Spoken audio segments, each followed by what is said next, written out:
Boris Becker first confirmed Meg Ngozi deal under Misan's support, Camilla's initial intended target.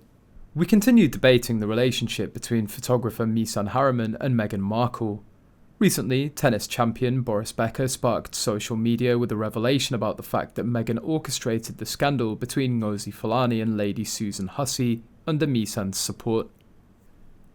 Misan Harriman got Boris Becker to invest his millions in Nigerian oil, a deal that flopped for Becker. He lost his $178 million fortune after Misan duped him, so that's why Becker wants to tell all. As we reported earlier this week, Meghan spent nights with Misan in Mayfair Club. Belfast Telegraph reveals Meghan had lobbied hard to be invited to the One Young World conference in Dublin, which she again used as leverage to raise her profile. Knowing the star appeal in Hollywood can be enhanced by philanthropy and activism, it says that, to secure a first platform, she asked Misan Harriman, an Anglo-Nigerian photographer, for a favour. Harriman's friend, the tennis champion Boris Becker, was due to address young people at the Dublin event, and Harriman asked Becker if he could get a slot for Meghan. In turn, Becker's claimed to have introduced Meghan to his agent Gina Nelthorpe-Cowan, a South African whose job it is to negotiate appearances by famous people in conferences, advertisements and campaigns. Having booked another client, Bob Geldof, to speak in Dublin, she was well placed to ask the conference organiser Kate Robertson to give Meghan a slot.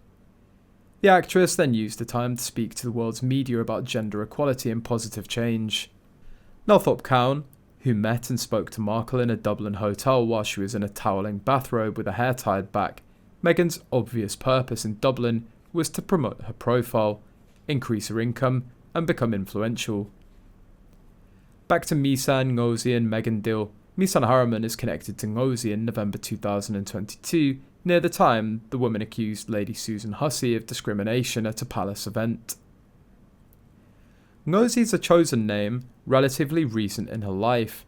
The clothing worn to the event was her version of African clothing, a mix-mash of different groups, not solely Nigerian.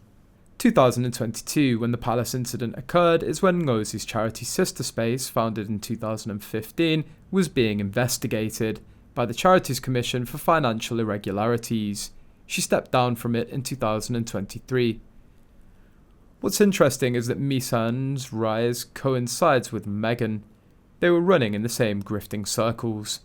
It's clear that the three colluded with each other to trap Lady Susan and ruin the royal family's reputation. Lady Susan had key roles in the firm. She was in the inner circle of Queen Elizabeth II for decades. More recently, she was serving the same role for Camilla. She's also Prince William's godmother. Noticeably, she was initially tasked with helping Meghan acclimatise into the royal life. It's suspected that Ngozi Fulani was wearing a microphone, with Camilla being the intended target. The number of coincidences surrounding this incident is raising eyebrows. Fulani, who's a friend of Dr. Shola and shares the same photographer Misan Harriman, has received support from Meghan's PR Scobie. Scobie took to the internet shortly after the story broke, urging people to support and donate £100,000 to Fulani. Furthermore, Fulani's Twitter account is filled with tweets expressing support for Meghan. All signs seem to point towards Meghan's alleged involvement in the incident.